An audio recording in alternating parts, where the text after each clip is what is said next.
What's up everyone, it's Raining Card Games. So this is my analysis video for how my Cubic deck did at locals this past week or yesterday. And overall, I think I'm pretty happy with how it performed. Even though the record wasn't great, my deck did pretty well in the matchups. So I went 1-4, not great, and I lost against True Draco. I won against Invoke Tenyi, lost to Invoke Sky Striker, lost to Pure Orcust and Salamangreat, but I was able to get wins in those matches. And honestly, a few of those matches I could have taken if just a few circumstance happens that where my hands weren't that great.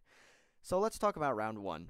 And that was against True Draco. So it's quite an interesting matchup, just the control way, but I'm able to take game one just by beefing up Crimson Nova to a ridiculous attack of 6k and just running over and then the burn for the win, which worked great. Game two, though, was just the story of Solemn Judgment. I got Solemn 3 times, and yeah.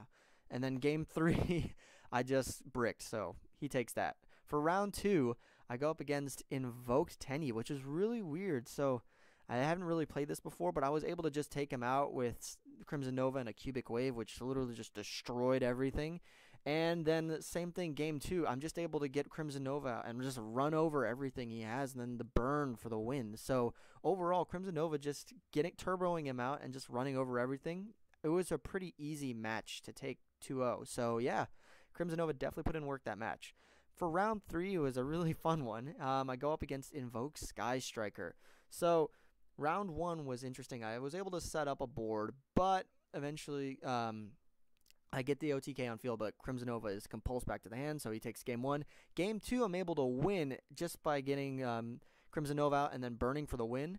And then game three, I bricked again, and it sucked. My only play was getting out a Summoner Monk, and then that gets negated, so he takes the match. For round four, I go up against Orcust, which is a real cool matchup that I had.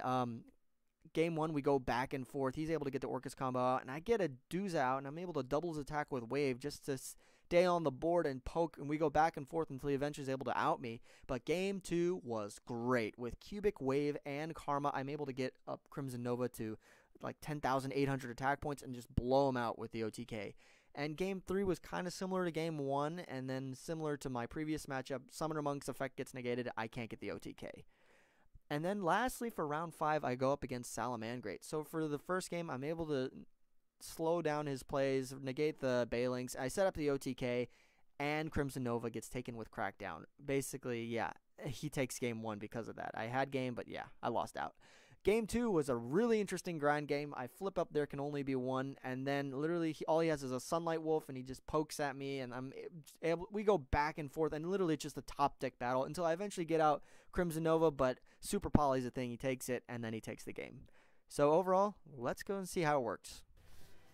Alright, so let's talk about some takeaways from the deck. Overall, when I was able to get Crimson Nova out, yeah, usually if he was out on field, in most cases I got on that I had game on the board, especially with juicing up with stuff like Cubic Karma, Cubic Wave, having my opponent's monsters attack, beefing up with this and doubling it with this, and then also Cubic Wave a few times, banishing to negate effects. Like I remember I got Thousand Eyes Restrict, and it took one of my monsters. I was still able to get out Crimson Nova and negate it, the Thousand Eyes Restrict, the battle effect, so I was actually able to go through.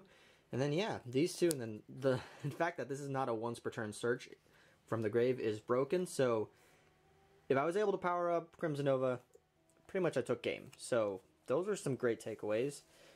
That being said, that didn't always happen. I wasn't able to always get him out.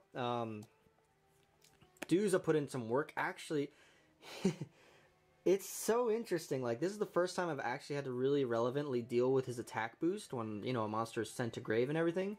But overall, yeah, and he hardly got ashed or anything. It's just because, like, people usually don't know how to deal with cubics because it's just a really rogue deck. So avoiding ash just because people don't know what to ash, it's helpful. So yeah, these two definitely put in work. The jam also, interestingly enough, the not being destroyed by battle actually saved me from an OTK. So yeah, I think a lot of times just the fact that people don't know what cubics do, I think really helped me take those games that I won. That being said, obviously, my record wasn't as great as I would have hoped it to be. 1-4 isn't that great, but definitely I felt like I could have taken some of those games had I changed a few things to the deck, or also just had better luck, because a lot of times those losses, like in those 2-1 losses, like game 3, well, twice it was just because I bricked and I couldn't get anything out onto the board. So that being said, one thing that I would definitely change, maybe that Time Lord engine I may consider switching out for just more draw power, because honestly, when I was able to resolve Pot of Desires, I was usually in most cases able to get enough resources to get out Crimson Nova, but if I didn't get Ash, that is, because I remember getting Ash after the Banishing 10, which was rough. But that being said, I'll definitely consider running more draw power. If I can get my hands on Extravagance, which I know is a very pricey option, I think honestly Extravagance would be a great addition for this, because I hardly went into the extra deck. So yeah, definitely more draw power would be something I would definitely consider running. Regarding the extra deck, I did not go into it that much. I hardly did. I think I only went into it like 3 times total across all my matches. Never made him. I did go into Starving Venom, so yeah. This was one, and then also Tornado Dragon was another monster that I went into. I never went into anything else, really. I think it's just the way it worked out. I didn't get enough 4s on to make anything else. And then also Lynx, they're kind of just there, because if I am bringing out Lynx, unless it's Linkuriboh for like Vijam the Cubic Seed, if that's the case, and usually it's the grind game, which I didn't have the resources to go into anything. So honestly, yeah, Extravagance targets. Otherwise, hardly use the extra deck. The side deck I obviously did go into, and stuff that worked and didn't work. Necro Valley on paper worked, but it got Cosmic, so yeah.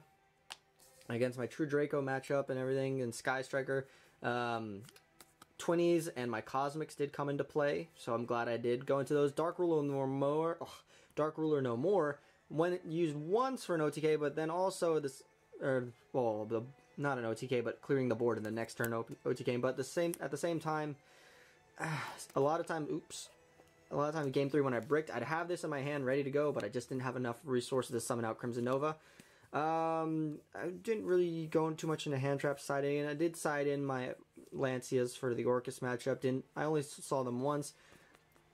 There can only be one. Definitely helped in the Salad match, even though I lost that 0-2. I still think it was great, because game 2 was literally just a grind fest until someone top decked the win. So great card. Never went into evenly matched. Never sided in, but you know, overall I'm happy with my choices that I picked in my side deck. I think resourceful wise, they were a pretty good spread, and overall I think I'm pretty happy with Cubics. Honestly, I just think I'll just add more draw power, and if I can just get more draw power and just add that little bit more consistency to the deck, if I can get Crimson Nova out, I can usually have game. So I think moving forward, that's the way to go for Cubics, because they're definitely a good deck to go with, because they're rogue and hardly any people know it. I remember literally every single opponent I played, first they had to read the cards that I played out, and then also they just, a lot of times my opponents are like, I have no idea what to side for you.